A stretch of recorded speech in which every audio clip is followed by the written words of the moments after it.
નમસ્કાર ખેડૂત મિત્રો, તમારું સ્વાગત છે અમારી ખેડૂતો માટેની ચેનલમાં। તો મિત્રો, આજના આ વિડીયોની અંદર આપણે ઘઉં બજારની સંપૂર્ણ માહિતી મેળવશું, જેમાં ઘઉંના ભાવમાં કેવી સ્થિતિ છે, સરકારી ખરીદી અને ટેકાનો ભાવ કેવો છે, સાથે જ આગામી સમયમાં ઘઉંના ભાવ વધશે કે ઘટશે, હાલ આજે ભાવ કેવા છે તેની સંપૂર્ણ અપડેટ આજના આ વિડીયોમાં જોશું। તો વિડીયો ખાસ કરીને પૂરો જોજો અને ચેનલમાં નવા હોય તો ચેનલને સબસ્ક્રાઇબ કરી નાખજો।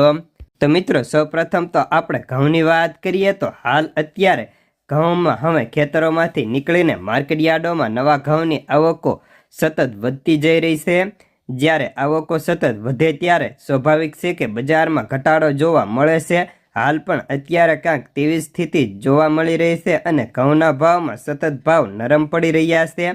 આજની વાત કરીએ તો આજે ઘઉંની અંદર પ્રતિ 20 કિલોએ 10 રૂપિયા જેટલા ભાવ ઢીલા પડતા જોવા મળ્યા હતા।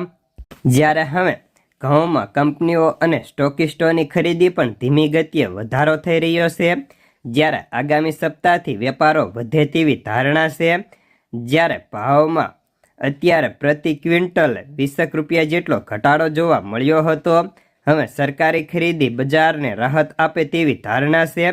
જ્યારે આગામી એપ્રિલ મહિનામાં ઘઉંનો ટેકાના ભાવે ખરીદી ચાલુ થાય તેવી સરકાર દ્વારા જાહેરાત કરવામાં આવે તો ઘઉંના ભાવને ટેકો મળી શકે। જ્યારે ઘઉંની બજારમાં ભાવમાં આજે પ્રતિ ક્વિન્ટલ 10-20 રૂપિયા નરમ હતા અને નવા ઘઉંની આવક સારી છે। અને બીજી તરફ કંપનીઓની ખરીદી પણ હવે ધીમી ગતિએ વધી રહી છે અને હોળી પછી વેપારો વધે તેવી ધારણાઓ છે। જ્યારે આરટીસીને ગુજરાત જ્યાં ગોડાઉન મળ્યું છે ત્યાં હવે ખરીદી ચાલુ કરી દીધી છે। બીજી કંપનીઓ પણ ધીમી ગતિએ ખરીદી કરી રહી છે। આ વર્ષે સ્ટોકિસ્ટોની પણ સારી માત્રામાં ઘઉંની ખરીદી કરે તેવી ધારણા છે। જ્યારે વાત કરીએ તો હાલ સાઉથ માટે કન્ટેનર બિલ્ડના ભાવ અત્યારે 2600 હતા।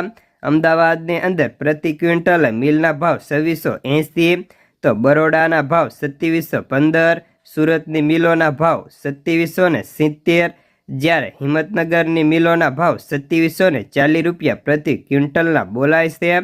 જ્યારે પ્રતિ મણની વાત કરીએ તો પ્રતિ 20 કિલોના ભાવ અત્યારે 500થી લઈને 650 રૂપિયા સુધીના ક્વોલિટી પ્રમાણે થતા હોય છે। ભાગ્યે જ ખેડૂતોને 700 કે 700 ઉપરના ભાવ થતા જોવા મળતા હતા।